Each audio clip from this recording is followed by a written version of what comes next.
Hola, muy buenas noches. Bienvenidos a esta última clase del Diplomado Internacional en Autismo y otros trastornos infantiles. Muchísimas gracias a todas las personas que estuvieron todo el tiempo conectados. También a las personas que nos ven desde diferido.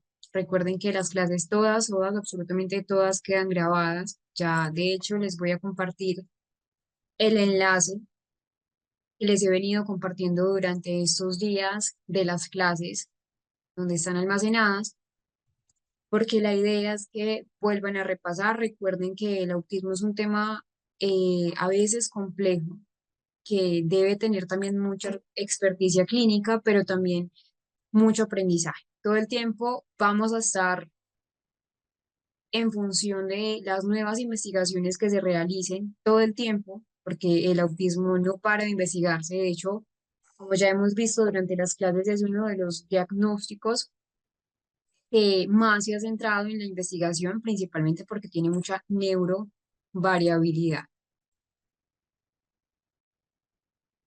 Así pueden buscar las clases. Entonces, buscan la Corporación Internacional Líderes de Latinoamérica y ponen la abreviatura SIL, y acá están todas las clases que se imparten en la corporación. Buscan entonces autismo y otros trastornos infantiles. Acá está la de nosotros. Le dan clic. Acá se relacionado con la primera clase que nosotros tuvimos, y están también las otras que hemos podido entonces eh, presenciar. Asimismo, también eh, les voy a compartir esta última clase, la clase 7, la última que está subida acá en la plataforma de YouTube, pero saben que tanto la de ayer y la de hoy, que es la clase número 9, la pueden encontrar allí. Les voy a compartir, así como les compartí ayer, el formulario.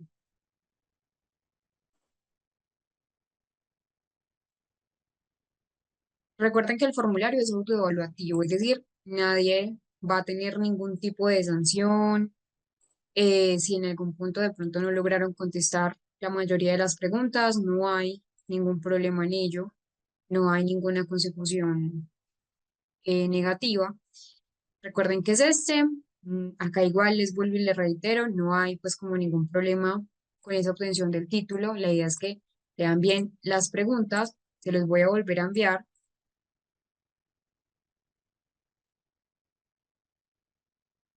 Ese es el mismo que les compartí el día de ayer. Ya veo que muchas personas lo han logrado contestar. Esto lo resolveremos al final de la clase. Vamos a continuar donde nos quedamos ayer. Ayer estábamos hablando de lo que era el A22. Vimos el ADR o ADR, muchos también lo nombran diferente. Recuerden, son pruebas que son sensibles al trastorno del espectro autista, pero que no son las únicas que nosotros debemos utilizar. Debemos utilizar algunas otras para medir otras funciones a nivel cognitivo, principalmente esas relacionadas con lo que es el factor neuropsicológico. Tanto el ADI como el A22, que fue el otro que vimos, ambas tienen certificación. Es decir, para poder utilizar tanto el A2 como el ADI, la persona se debe certificar, debe estar entonces capacitado para utilizar esas dos pruebas Gold estándar. Recuerden que lo que hacen ambas es ayudar a comprender ese funcionamiento de la persona. El A22 a través de la observación de la conducta, a través de observar la interacción social, cómo es el lenguaje y la comunicación, si hay o no conductas estereotipadas, y lo que es el ADI, con esa parte de la entrevista clínica. Los materiales de lados, recuerden que tienen 5 protocolos, donde hay un módulo Toddler y los otros módulos son numéricos del 1 al 4. Para poder saber qué módulo aplicar, esto ya lo habíamos visto, el ABAS 2, La idea es también trabajar cómo está ese factor de neurodesarrollo, si es un niño, pero también mirar cómo es esa independencia, como tal, esa herramienta como tal para evaluar ese comportamiento adaptativo. Vimos un ejemplo de ABAS, pero ABAS trae varios cuadernillos donde entonces se adapta a niños, adolescentes, adultos, mide cómo la persona se desenvuelve en la vida cotidiana en comparación con la edad y el contexto. Entonces, siempre se debe saber si la persona tiene un buen funcionamiento adaptativo.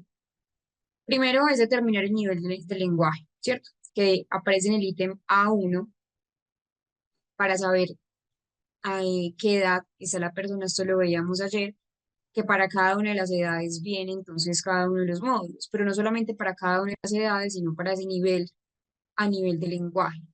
Entonces, si tenemos, por ejemplo, un nivel de lenguaje expresivo donde hay una ausencia del habla y nos estamos enfrentando a un niño de 12 meses a 30 meses, se aplica el módulo Toddler. 32 meses o más que continúe sin habla, el primero. Vamos escalando, ya sería cualquier edad que tenga un lenguaje reducido como tal, sería el segundo. Y para niños y adolescentes más jóvenes, el tercero. Lo mismo adultos mayores, pues o adolescentes un poco mayores, el cuatro, que tengan una buena fluidez verbal. El caso es que siempre debemos el ABAS, la idea es que puedan aplicar ABAS o también junto con el Vineland, porque el ABAS principalmente se va a utilizar para identificar si existe o no una clasificación de discapacidad intelectual en esos trastornos del neurodesarrollo. Sí, si hay dificultades en el aprendizaje, me va a dar a mí un coeficiente intelectual, pero sí nos ayuda, es decir, es una evaluación que me da a mí un punto fuerte y un punto débil que tenga el paciente de esas habilidades que sean funcionales. Y obviamente, pues también va a partir a mejorar mucho más esa planificación de la intervención y apoyar esos casos de valoración clínica como tal.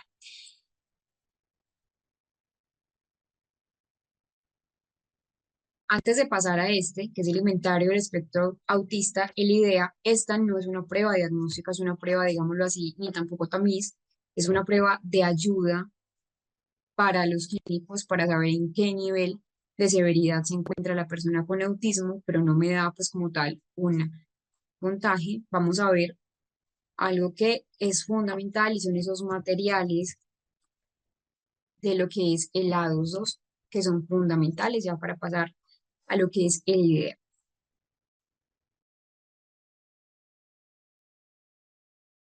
Como tal, eh, IDEA no es una prueba, es, digámoslo si lo queremos decir, es un tamizaje, pero tampoco es un tamizaje.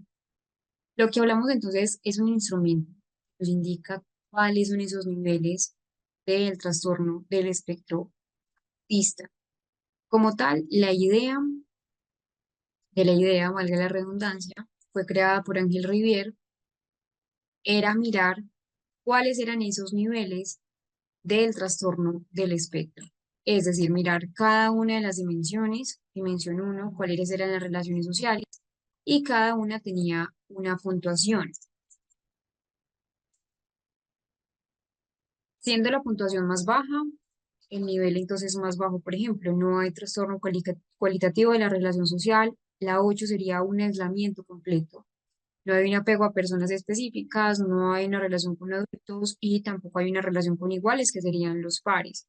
Entonces, realmente mira esa profundidad y esa severidad de cada uno de los rasgos del trastorno del espectro.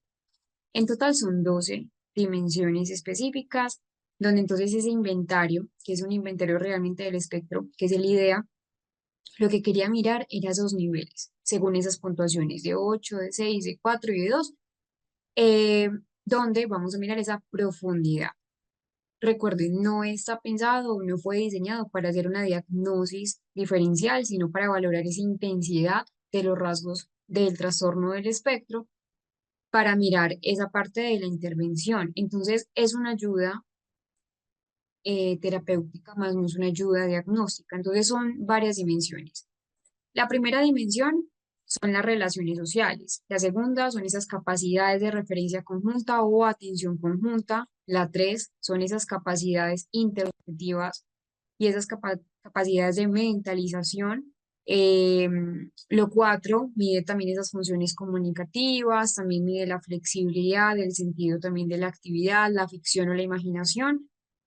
Hay otra que mide la capacidad de imitación que tiene una persona con autismo y como tal la función es cualificar esas severidades de los rasgos como autismo, orientar ese diseño para esas estrategias educativas y estrategias también de intervención que son fundamentales. Entonces no reemplaza un diagnóstico clínico, no está diseñado para sustituir esa evaluación formal de lados dos del más las otras pruebas que ya hemos mencionado, pero sí se puede aplicar en un entorno educativo o más bien en un entorno clínico para saber cuáles son los rasgos como tal, más cualitativos. Esa es la palabra. Cualitativo es un cuestionario cualitativo que va a observar esas características del trastorno del espectro. Yo les voy a dejar el material de estudio, esta, que es la idea, la escala del inventario de Ángel Rivier, el MCHAT y el ASQ3 por edades, que fue el que nosotros estábamos trabajando hace algunas clases.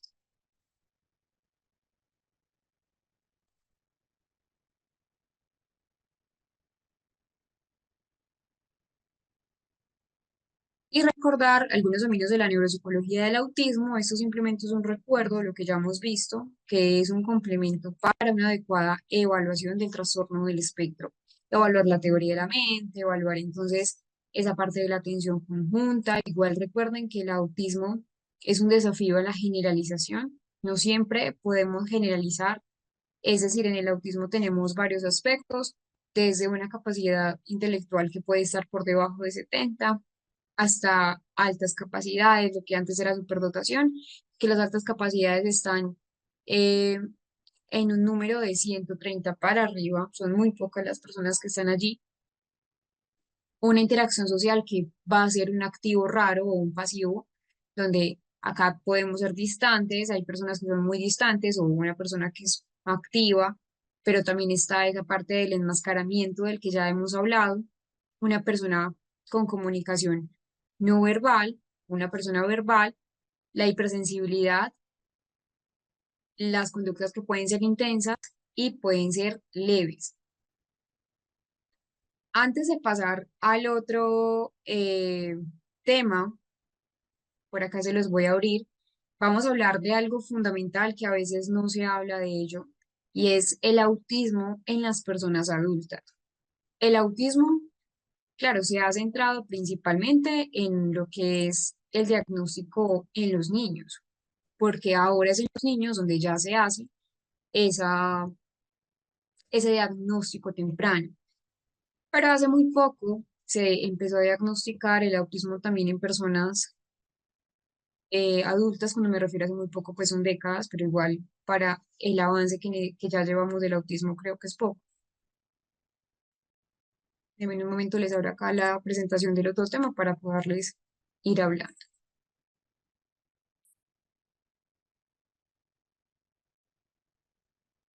Antes incluso de entrar al autismo y la familia, porque cuando hablamos del adulto también es importante hablar de la familia. Muchas personas piensan que una persona con autismo no puede tener familia y eso viene pues, relacionado con esos mitos que hay alrededor del trastorno del espectro autista que también hemos hablado. Vamos a hablar de cómo es el autismo en los adultos.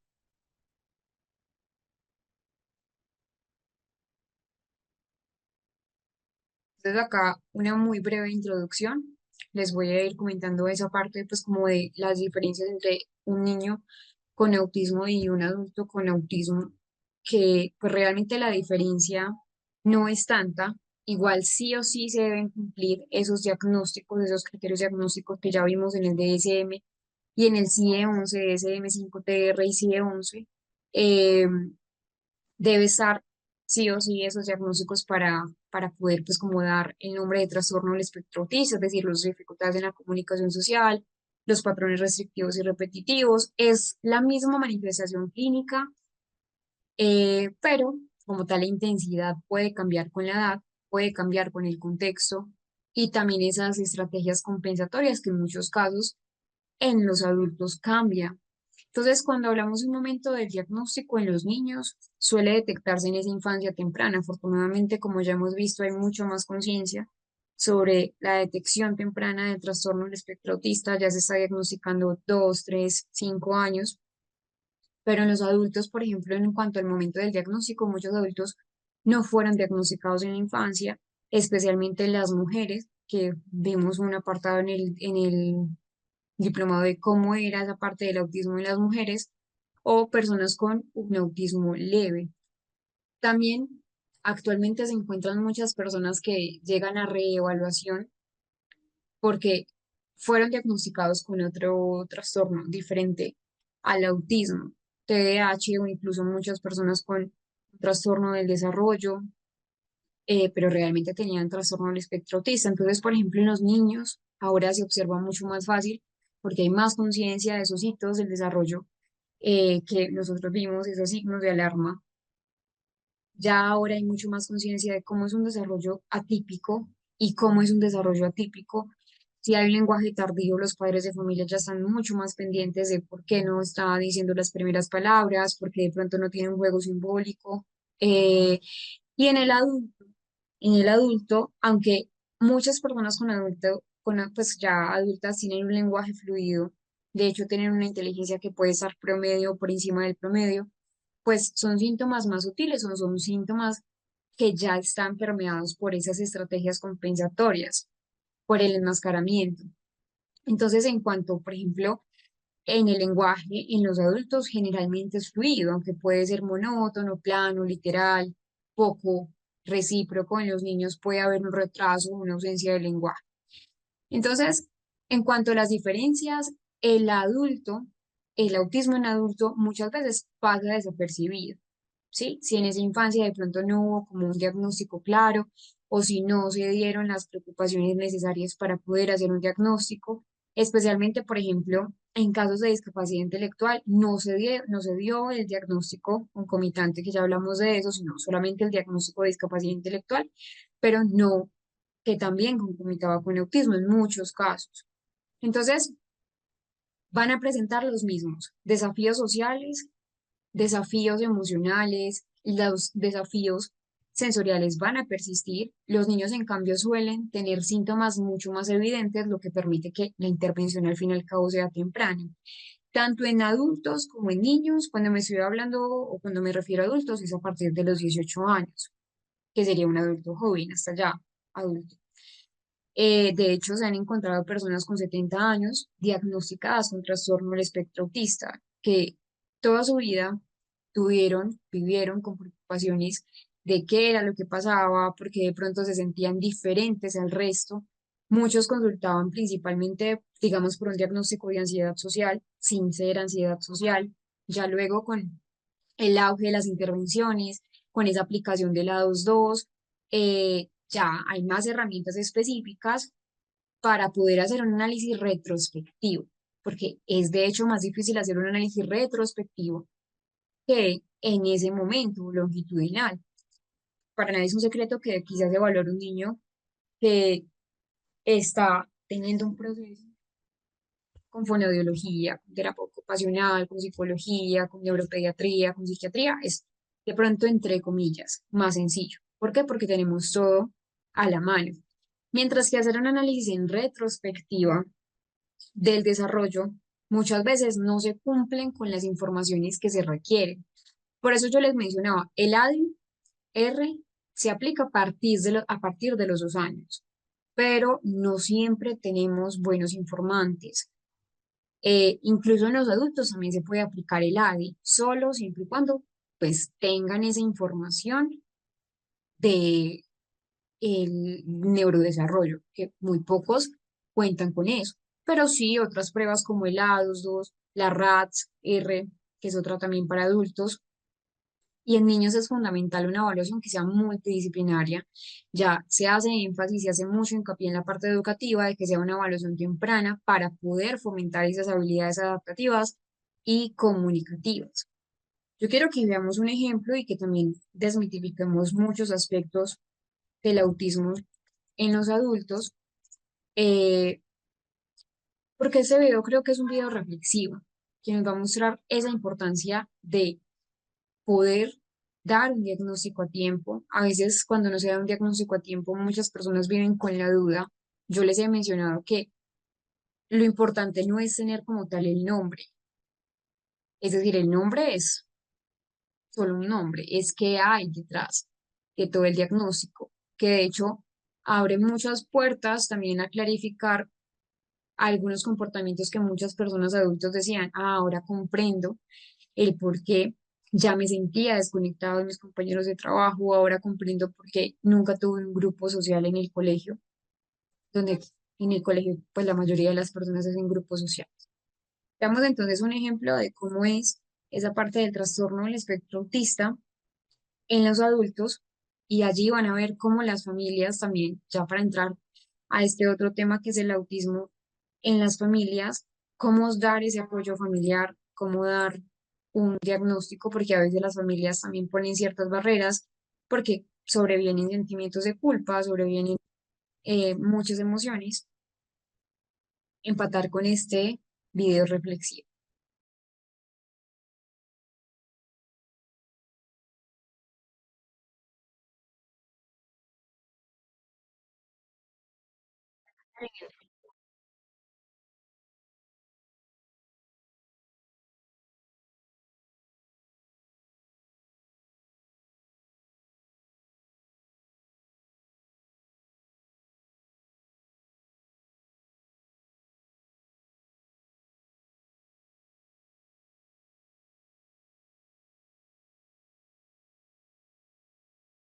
Allí vimos cómo también puede ser un impacto no solamente para la persona con trastorno del espectro, sino que es un impacto para todo el núcleo familiar. Toda la familia eh, tiene un cambio cuando reciben por primera vez el diagnóstico. Para la familia, de hecho, puede ser un impacto significativo. Hay sentimientos de culpa para la familia, entonces va a cambiar toda esa dinámica familiar. Eh, Por eso las intervenciones no solamente deben ser en personas con trastorno del espectro, sino a todas las personas que rodean a, a la persona con el diagnóstico. Entonces la familia del paciente con trastorno del espectro cumple un papel que es fundamental en ese desarrollo emocional, en ese bienestar emocional, en esa socialización, eh, ya sea de un niño, ya sea de un adulto, la familia cumple un rol fundamental. Principalmente la idea es hacer un soporte emocional. El rol de la familia es el soporte emocional, entonces esos vínculos familiares son al fin y al cabo pues esenciales para que la persona con autismo se sienta segura. Cuando me refiero familia, me refiero a una familia extensa, una esposo, un esposo, un hijo, una hija, todo tipo de familia, esas personas que todo el tiempo están allí. La idea es que la familia sea el refugio seguro también, que la familia comprenda, que la familia acepte, a veces puede ser complejo, y también la familia son mediadores en la intervención. Muchas veces los padres de familia, los cuidadores son quienes implementan esas estrategias terapéuticas en casa, porque no es solamente hacer un trabajo terapéutico en consultorio, así sea intensivo, la idea es que no solo se quede en el trabajo en consulta, sino que se pueda extender a que la parte, por ejemplo, práctica sea viable en la casa, sea viable entonces también al colegio.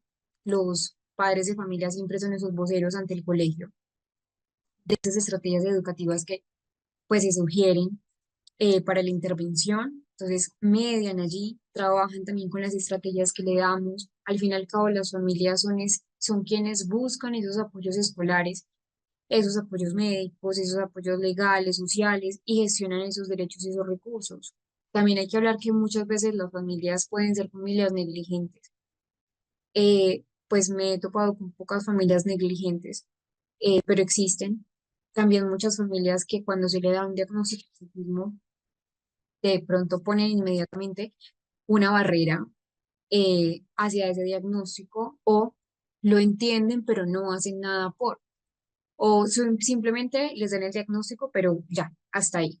No gestionan, no median, entonces es importante entender que la familia es un gancho también para poder trabajar con una persona con autismo, para poder que tengan una buena socialización, una autorregulación emocional, para que sean completamente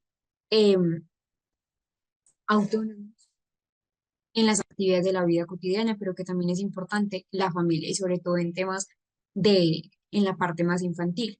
Entonces, la familia de hecho también es un modelo de comportamiento, es decir, la familia modela esas formas de comunicación, de autorregulación emocional, de socialización, pero también nos encontramos con unos desafíos familiares que son, son muy frecuentes.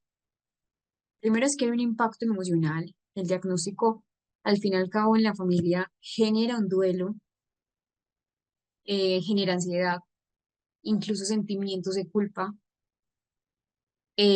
pueden llevar entonces a la incertidumbre de qué voy a hacer entonces con mi hijo, con mi hija con diagnóstico de autismo.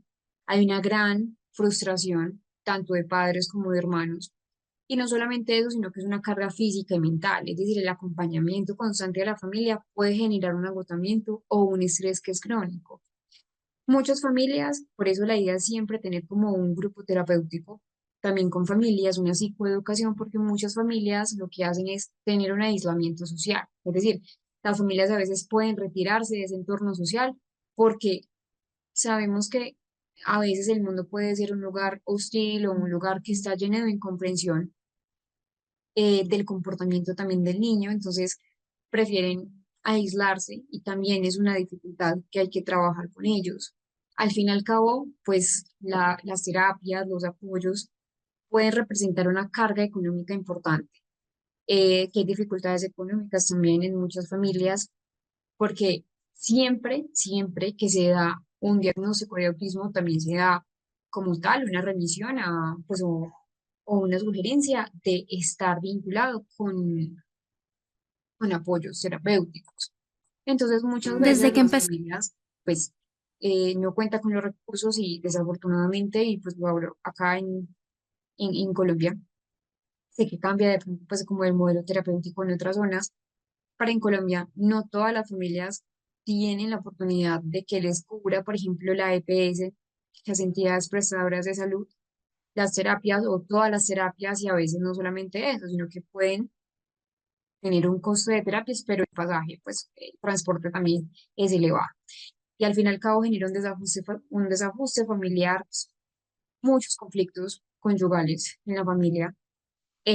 A nivel de la familia, entonces hay conflictos también entre hermanos, porque muchas veces, sobre todo si son hermanos muy cercanos, muy contemporáneos, muy coetáneos, eh, a veces los hermanos sienten celos porque piensan que su mamá o que su papá o que toda la familia se está volcando a la atención de la persona con autismo y de pronto han dejado de prestar atención a otros miembros de la familia. Por eso entonces cuando hablamos de familia no solamente hablamos de trabajar conjuntamente, sino a nivel individual, sobre todo si hay hermanos pequeños o hay hermanos muy cercanos a edades del paciente para que no existan de pronto ese tipo de dificultades.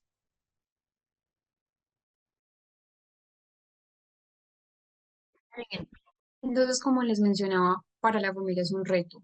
Realmente también es un reto que hay que trabajar. La necesidad de trabajar con las familias es fundamental. Primero, una psicoeducación, comprender qué es el autismo, que ellas sepan qué es el autismo.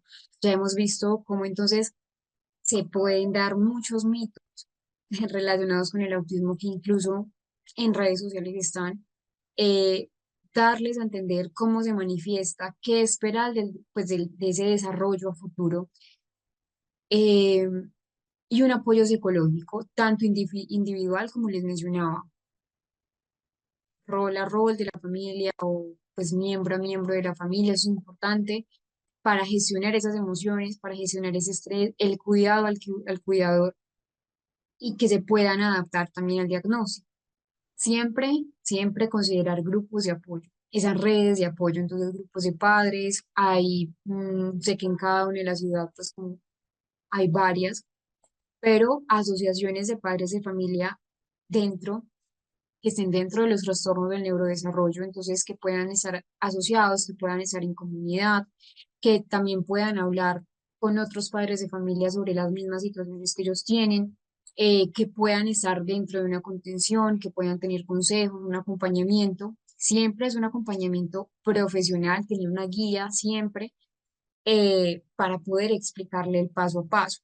Las dinámicas familiares cambian. De hecho, los padres suelen convertirse en expertos de las necesidades de sus hijos, pero también necesitan tiempo y cuidado para sí mismos, porque en muchos casos, sobre todo si estamos hablando de un autismo grado 3, donde muy posiblemente hay una asociación con lo que es una discapacidad intelectual, donde las funciones en las habilidades cotidianas pueden ser un reto.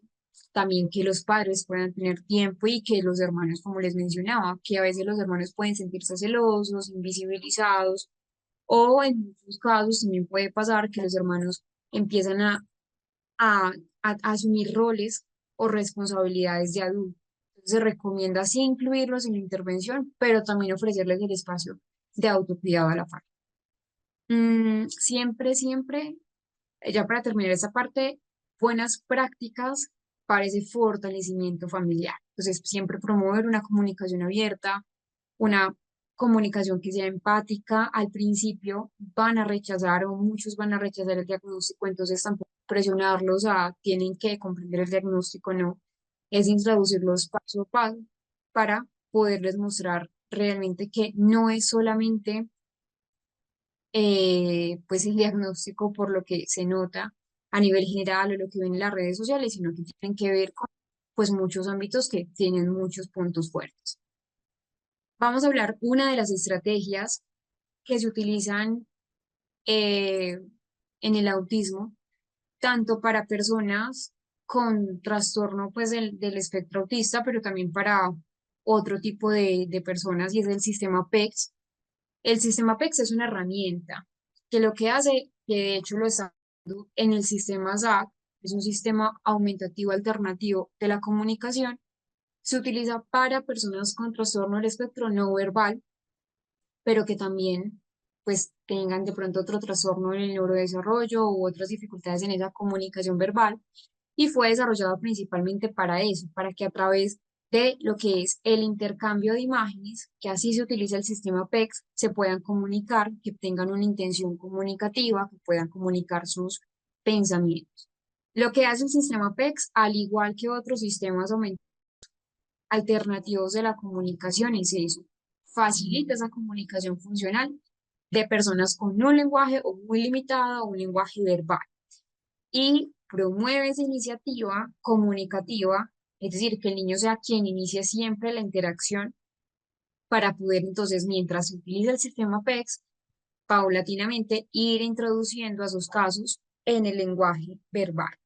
El sistema PEX tiene unas fases que van a ir introduciendo a la persona, porque no solamente de hecho se utiliza con niños, sino también con adultos, pero tiene unas fases.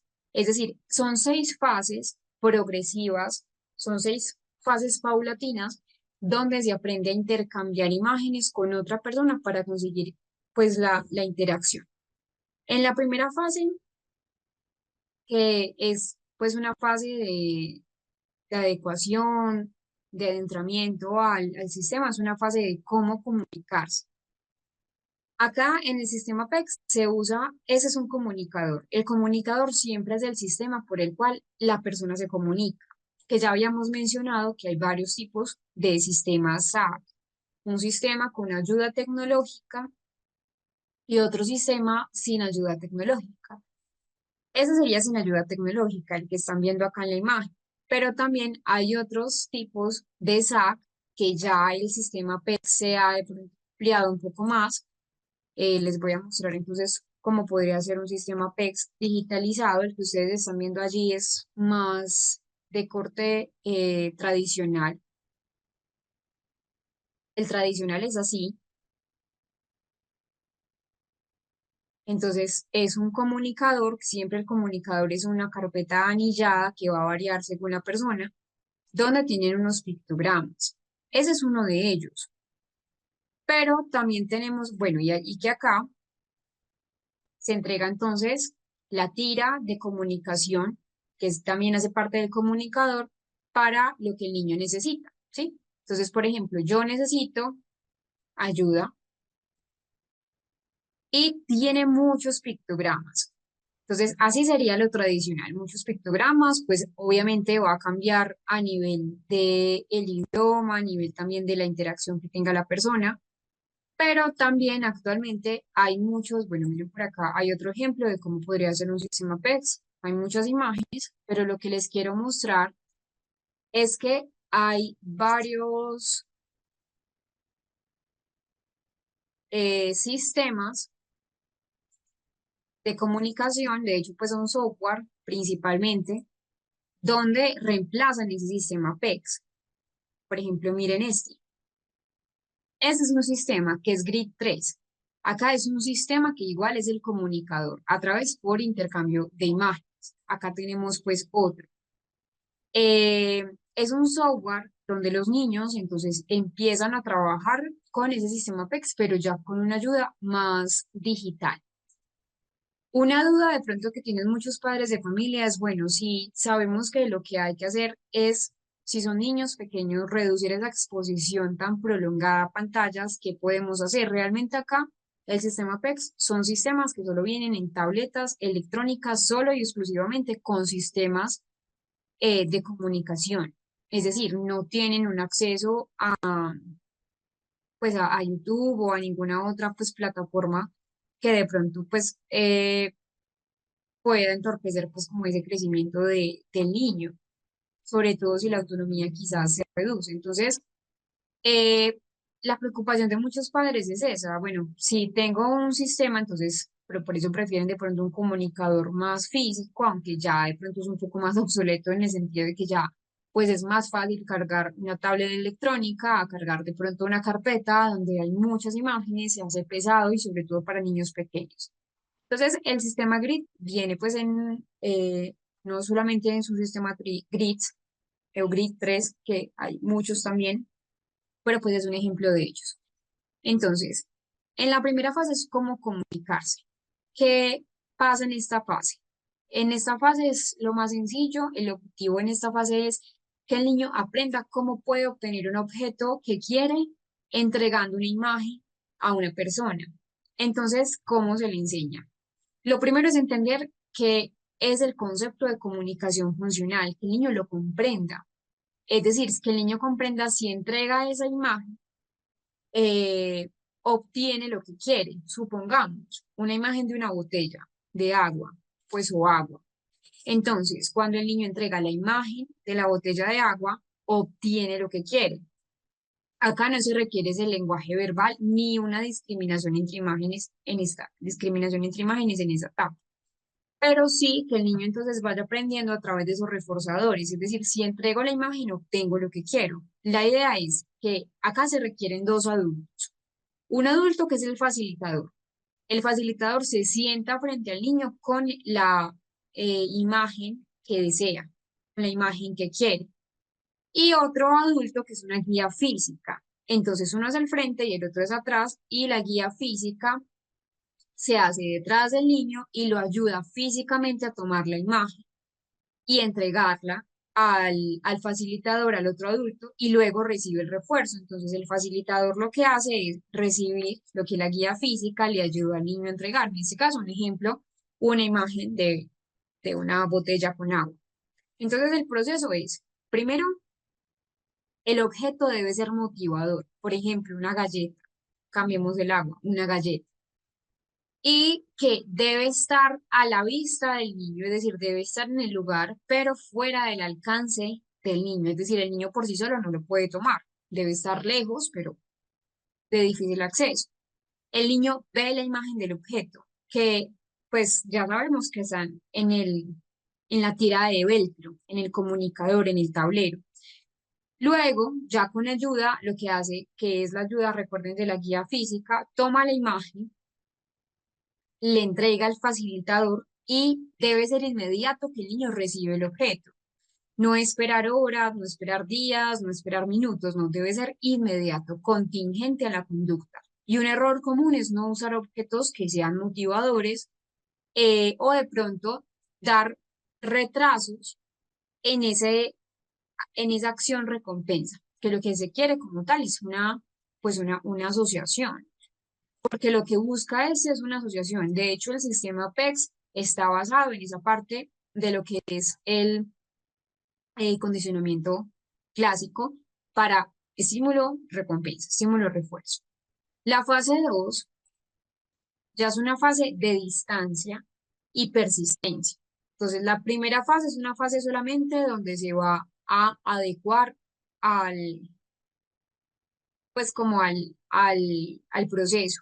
Ya en esa fase 2 es aumentar esa espontaneidad y la persistencia que el niño vaya a utilizar en el sistema. Entonces, acá el objetivo es que el niño aprende a iniciar espontáneamente la comunicación, incluso cuando de pronto el interlocutor está lejos o que la imagen no está justo enfrente de él. ¿Qué se le enseña? Primero, que el niño busque el comunicador. Recuerden que el comunicador es el tablero PEX o la tablet y que el niño pueda moverse en el espacio para buscar el interlocutor. Es decir, si está el interlocutor en la cocina y él en la habitación, que vaya hasta la cocina. Es decir, se le enseña a ser persistente para que esa comunicación sea efectiva.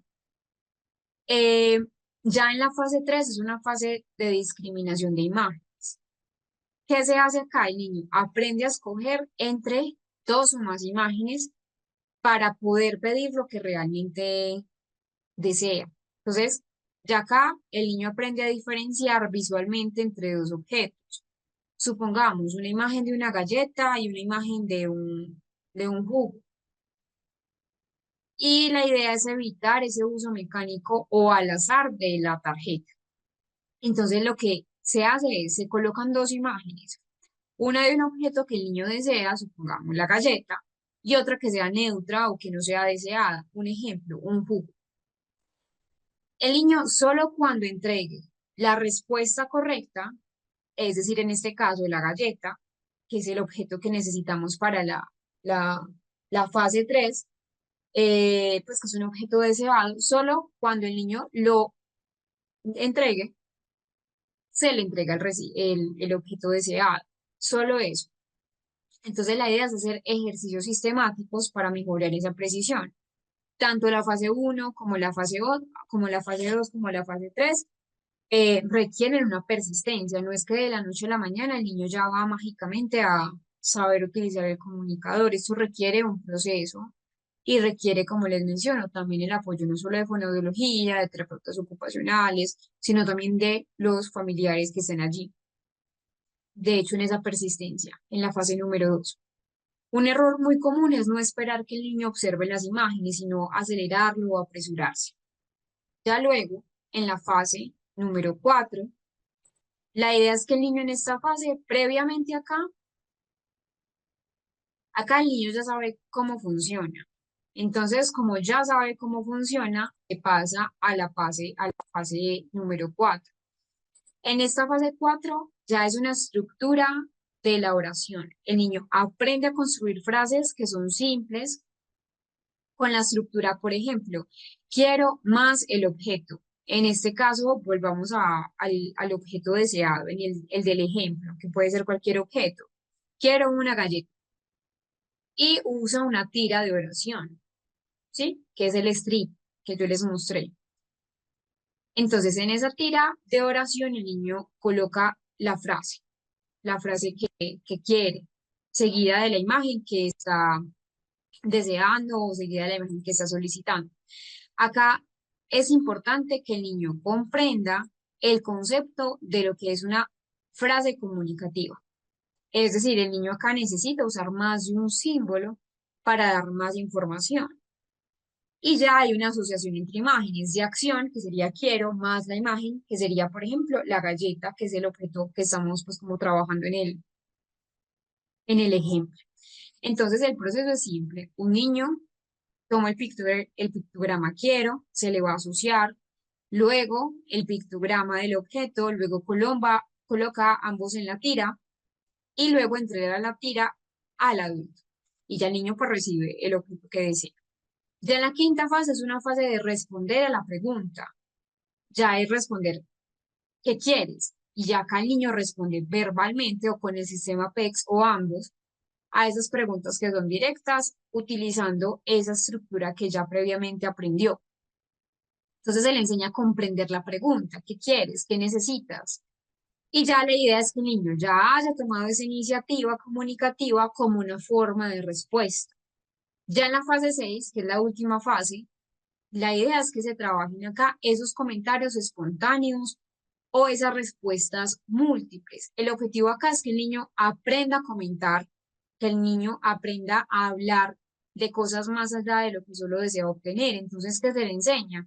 Que el niño pueda estructurar frases como, por ejemplo, yo veo, yo escucho, yo tengo, yo necesito, pero voluntario. Es decir, fomentar esa comunicación social, no solo una comunicación funcional, que la comunicación funcional pues sería entregar la galleta y ya, sino una comunicación de compartir qué estás sintiendo en ese momento. Entonces, por ejemplo, yo veo pictograma más un perro, yo tengo más un libro, por ejemplo, yo necesito agua. Y también la idea es que se pueda con el adulto interactuar. Entonces, es importante tener en cuenta que cada una de estas fases no se da de la noche a la mañana, es un proceso lento, por eso es un proceso que sí o sí debe ser algo intensivo. Acá el acompañamiento de fonoaudiólogos son fundamentales y terapeutas ocupacionales y que también la familia sea importante. No solo se debe utilizar el sistema PEX en la escuela o en otro ámbito, no, sino en todos los ámbitos, la idea es utilizar el sistema PEX, que mientras se va utilizando el sistema PEX, se pueda ir fortaleciendo esa comprensión del lenguaje. Es decir, allí nosotros vamos a trabajar lo que es el lenguaje en los niños. Un error muy común es que en muchos casos solo se deja de pronto para utilizar en la casa, pero en el colegio no se utiliza. Y no, la idea es que el sistema PEC sea en todos los contextos para que se pueda generalizar.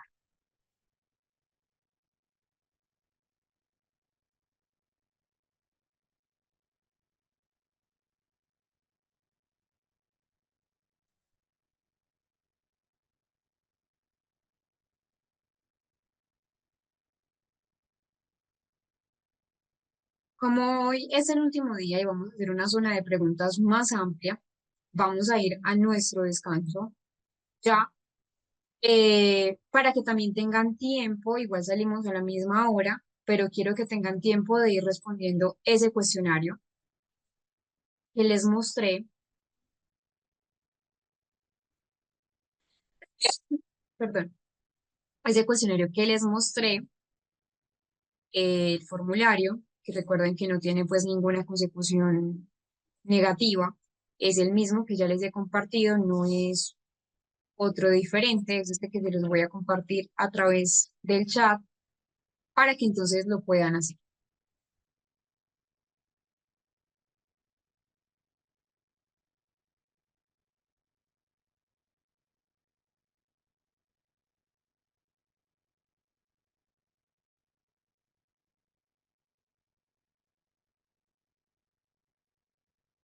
Entonces, vamos a ir a nuestro descanso, van planeando esas preguntas que de pronto ustedes puedan tener, que les hayan surgido hasta el momento. Y volvemos al descanso, es un descanso más corto hoy para que nos pueda dar tiempo de las preguntas y resolver ese cuestionario y poder terminar entonces toda la temática. Vamos a ir al descanso y ya regresamos.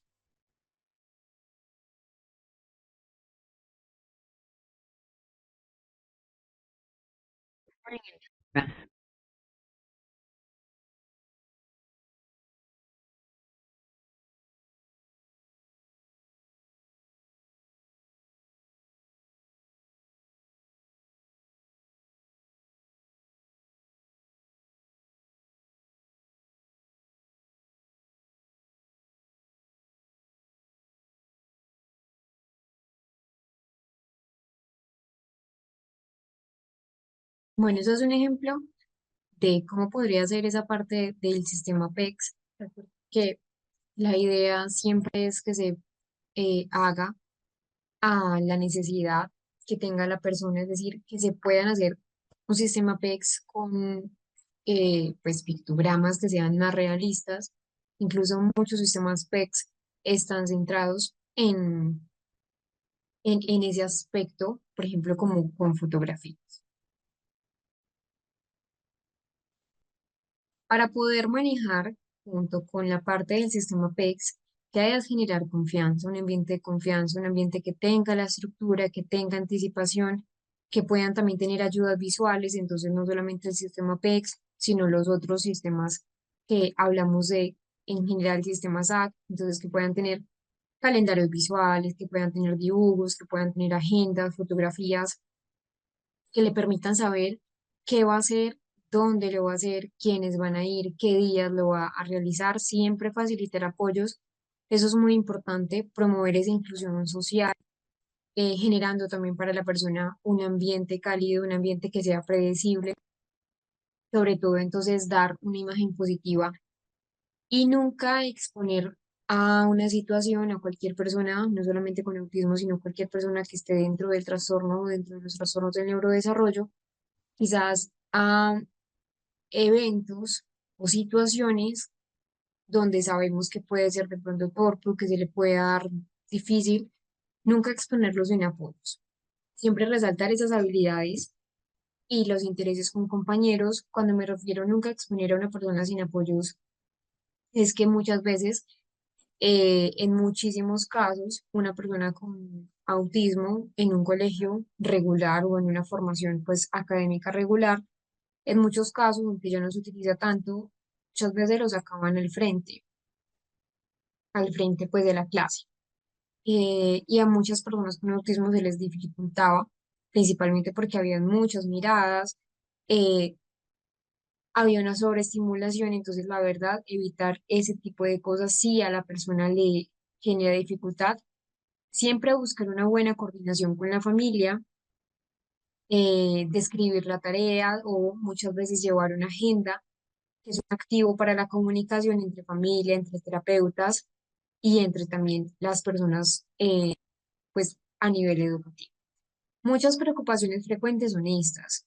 Una pregunta muy usual es, me está costando mucho poder interactuar con él, ¿qué hago?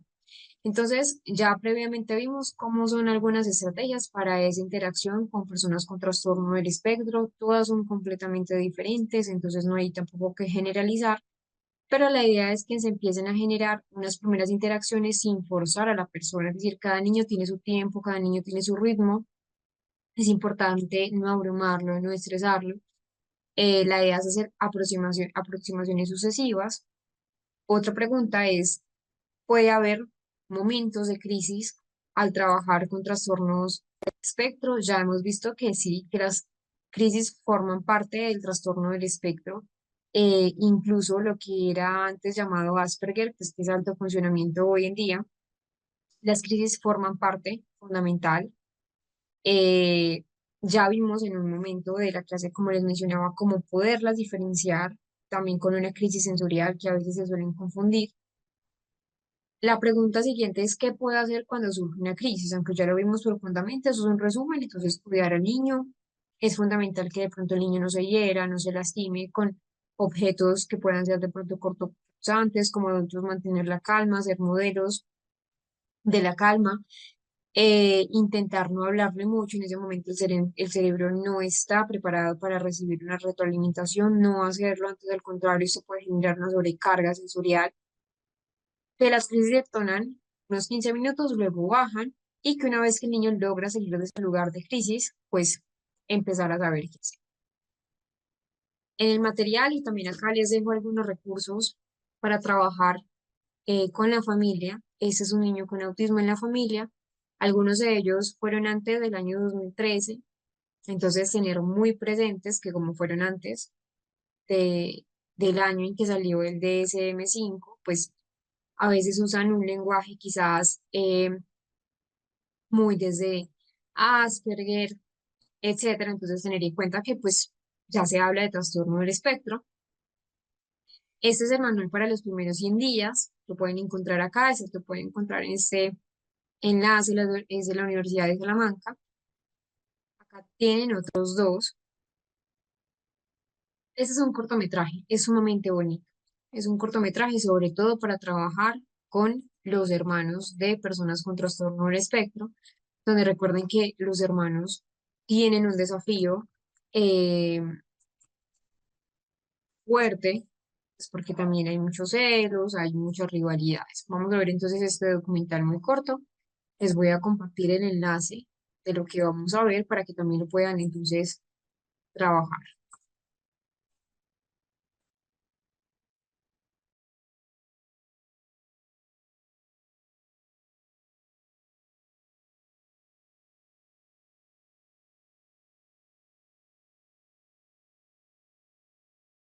Bueno, esa es una de las soluciones tecnológicas que existen para el trastorno del espectro autista. Este es otro que, de hecho, es de la Fundación Azahar.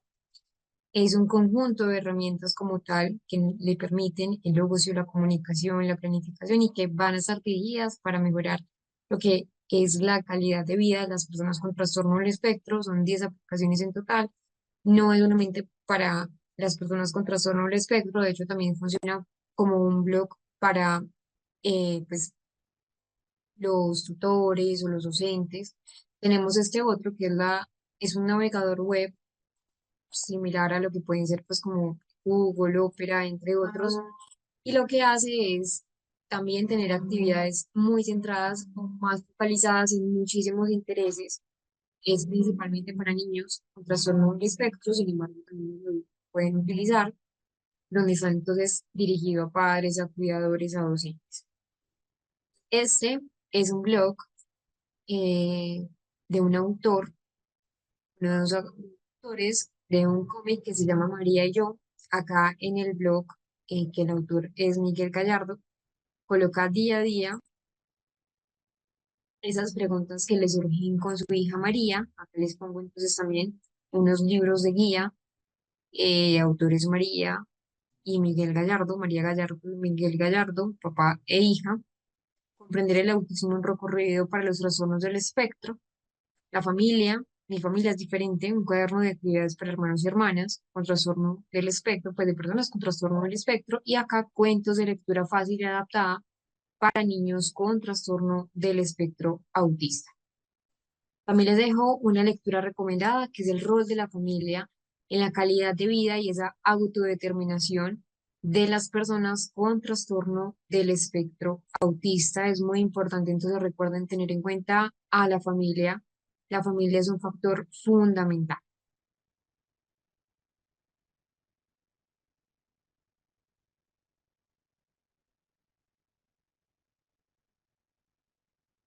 Y vamos entonces a resolver el cuestionario.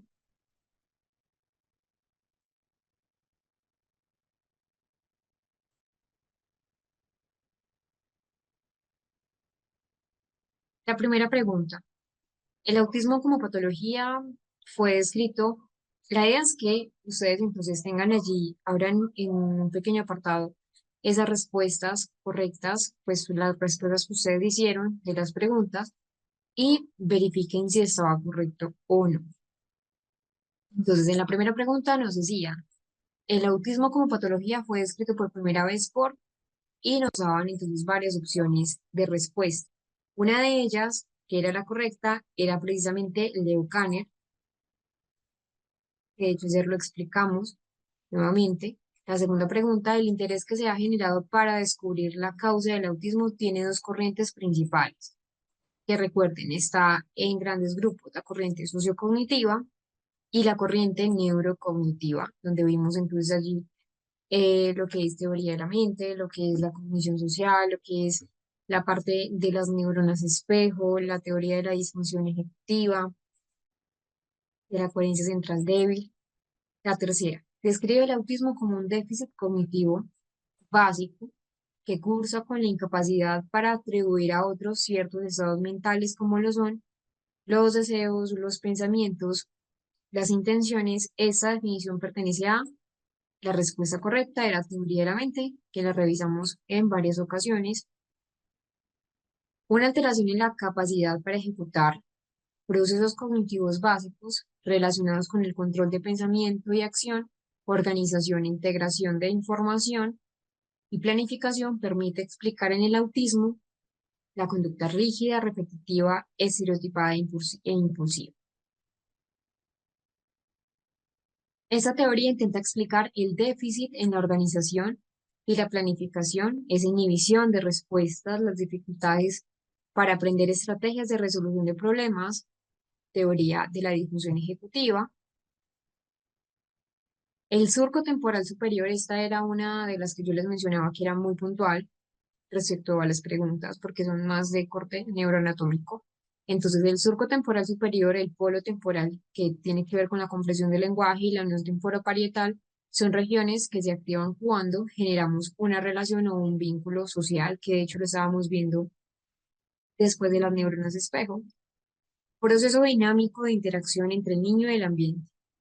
De esto se obtiene la maduración del sistema nervioso y las funciones cerebrales. Esta definición corresponde a ninguna de las anteriores. Recuerden que esta definición es la definición puntual de lo que es el proceso de neurodesarrollo.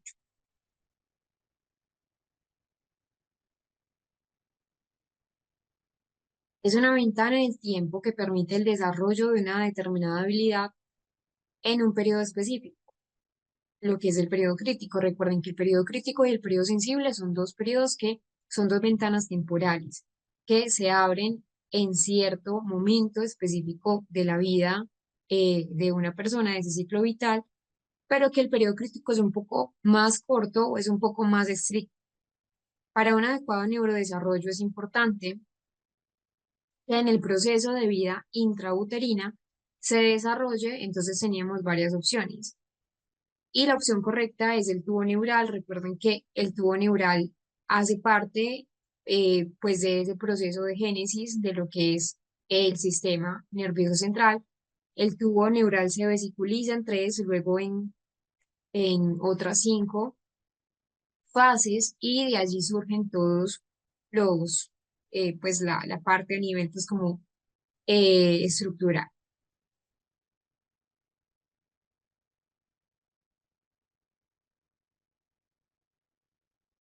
Son componentes importantes en la ontogenia del sistema nervioso, excepto el prosencéfalo.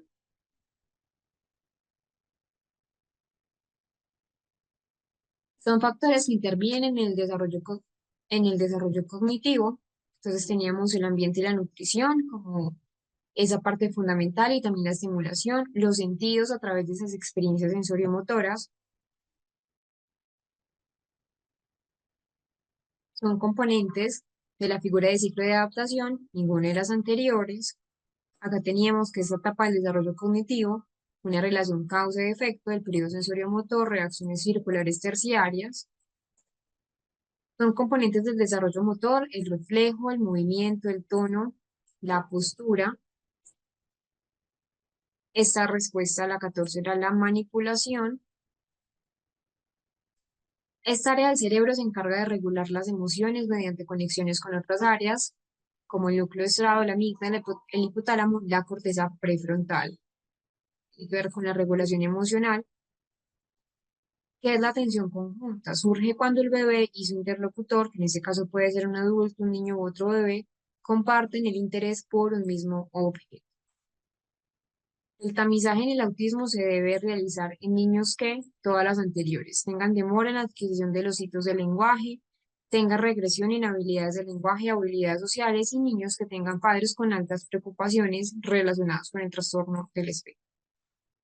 Son objetivos de la evaluación, excepto solo identificar las debilidades. Recuerden que es identificar esas debilidades y esos puntos fuertes. El MCHAT es un test altamente fiable en la detección de esos sistemas relacionados con el trastorno del espectro autista y que ayuda a una primera detección, pero que recuerden que no da un diagnóstico. Y son objetivos de intervención, excepto realizar un diagnóstico del autismo, porque recuerden que ya en la intervención, ya la idea es pues haber tenido un diagnóstico de trastorno del espectro.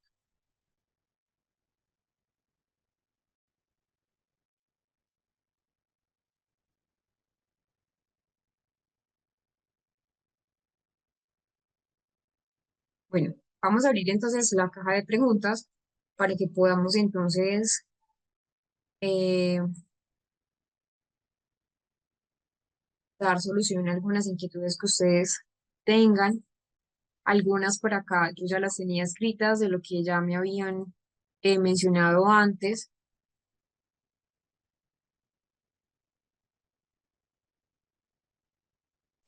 Una pregunta que me hicieron y que la había notado es, el trastorno del espectro autista puede estar presente en una persona con síndrome de Down. Entonces sí, el trastorno del espectro y el autismo pueden estar presentes. Realmente pues tiene que ver con esa parte de un autismo sindrómico. Eh, Ocurre con menor frecuencia, sí, pero pues también pueden concomitar. A veces lo hace difícil detectar, principalmente porque, bueno, pues sabemos que el síndrome de Down pues, es mucho más complejo. Ambas condiciones tienen que compartir características como pues esas dificultades en el lenguaje y dificultades en la socialización. Es mucho menor también como tal desde ese ámbito. Y a veces los síntomas también del autismo se atribuyen erróneamente solamente al síndrome de Down, lo que a veces resta de pronto peso al diagnóstico de autismo y que pues las pruebas diagnósticas deben ser adaptadas para distinguir entre esos desafíos esperados como tal, entre el autismo y el síndrome de Down, que de hecho pues el síndrome de Down como tal a veces no se diagnostica bien relacionado con el autismo. Entonces, muchas recomendaciones. Primero, una evaluación neuropsicológica completa, siempre. Y de todas formas, utilizar A22, ADR son fundamentales, pero también es observación clínica. Entonces, en conclusión, pues si una persona con trastorno, con síndrome de Down puede tener trastorno del espectro.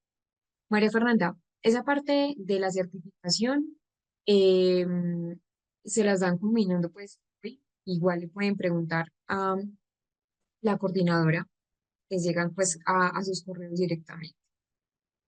Muchísimas gracias, Geraldine Montserrat, por ese comentario. Sí, Dana, todos los comentarios, todos los videos están en el material de estudio. Bueno, Natalie, creo que es una pregunta muy relacionada con la que nos hace acá Dana. Todos están en el material de estudio almacenados por clase uno, módulo uno.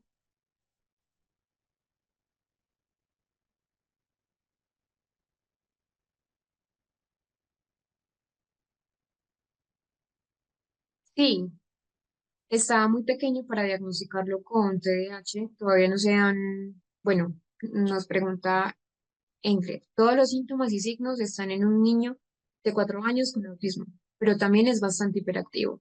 Mi duda, mi duda, puede tener ambos trastornos, sí, puede concomitar, el autismo puede concomitar, de hecho, con otro trastorno del neurodesarrollo, que también es el TDAH, pero Engler a los 4 años todavía no se ha terminado de configurar esas redes neuroanatómicas que van a estar centradas en el proceso de atención.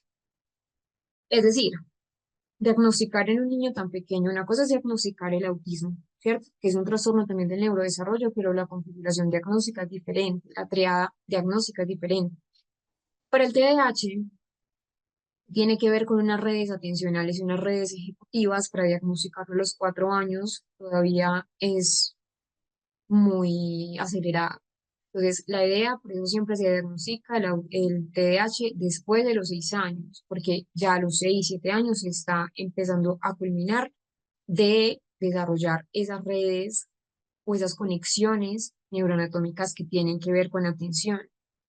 Puede ser, primero también hay que mirar esa parte de la hiperactividad, porque no todo niño que sea muy hiperactivo tiene TDAH, eso es muy importante. También hay otros trastornos hipercinéticos del comportamiento. Entonces, mi recomendación es que igual continúen pues ya me dices que tiene un tratamiento, pues como, o está, pues un diagnóstico de autismo, supongo yo, también ya está pues como en una intervención terapéutica, que sigan en observación y que puedan ir manejando esa parte de la hipercinesia.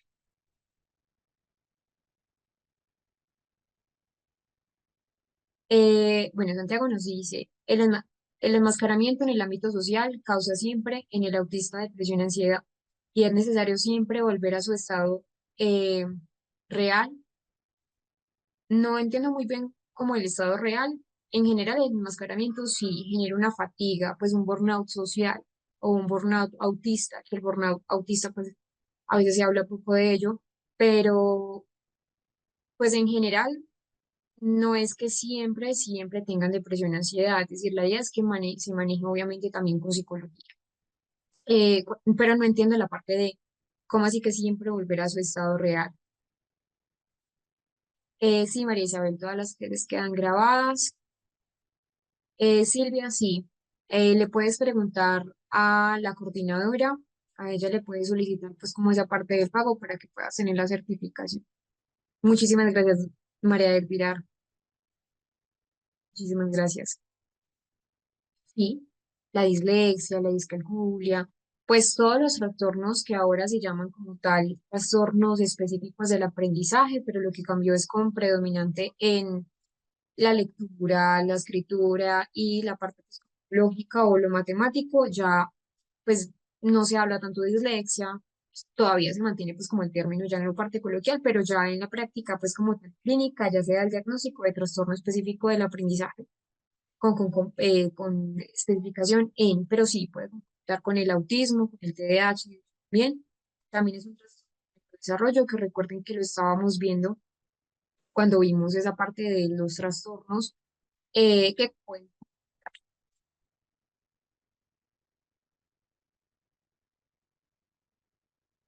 Bueno, Eider, allí en el material hay un libro que tiene materiales para niños con autismo y también con niños con TDAH y también para los adultos y adultos. Muchísimas gracias, Janet.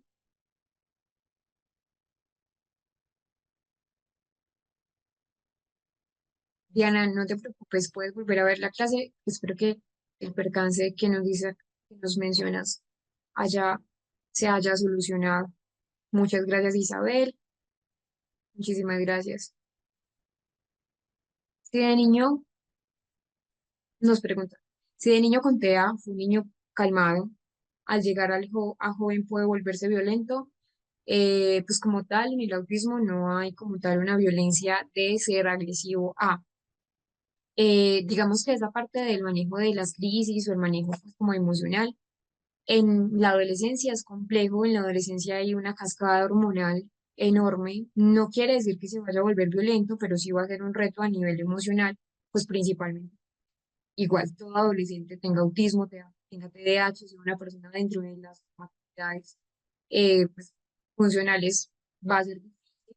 Pero como tal violencia de intensidad o violencia con intención, no.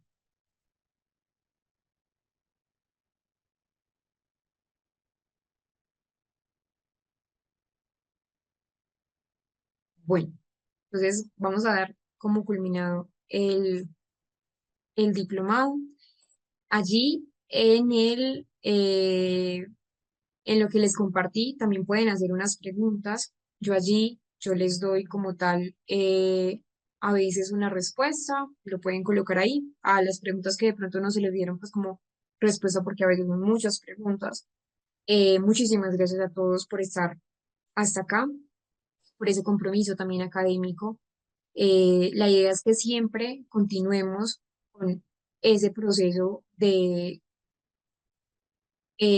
formación. Siempre debemos hacer en una constante formación. Realmente lo que les mencionaba al principio de la clase, el autismo es uno de los diagnósticos más neurodiversos que existe. Es muy difícil a veces hacer un adecuado diagnóstico si no se tiene la experticia. Entonces, por eso todo el tiempo debemos estar en esa formación, en información, el material allí. Yo les voy a ir subiendo investigaciones que vayan surgiendo, por ejemplo, la que está en furor últimamente, que es la parte de la microbiota intestinal, del que hablamos también, de el eje intestino-cerebro, y siempre están en continua formación, lo que les mencionaba. Hoy podemos saber algunas cosas del autismo, pero quizás dentro de un año, 2 años, 3 años, pueda cambiar esa perspectiva. Y también porque miren que del 2013 a la fecha ha cambiado el nombre a trastorno del espectro autista, pero desde hace tiempo se hablaba de Asperger, entonces todo el tiempo debemos estar en esa formación, pero siempre entendiendo algo y es no ver el diagnóstico, sino ver siempre la persona que hay detrás del diagnóstico.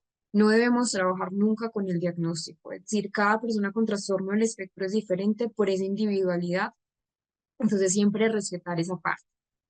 Muchísimas gracias por estar acá, espero volverlos a ver pronto en otro diplomado y nos veremos. Chao, que estén muy bien.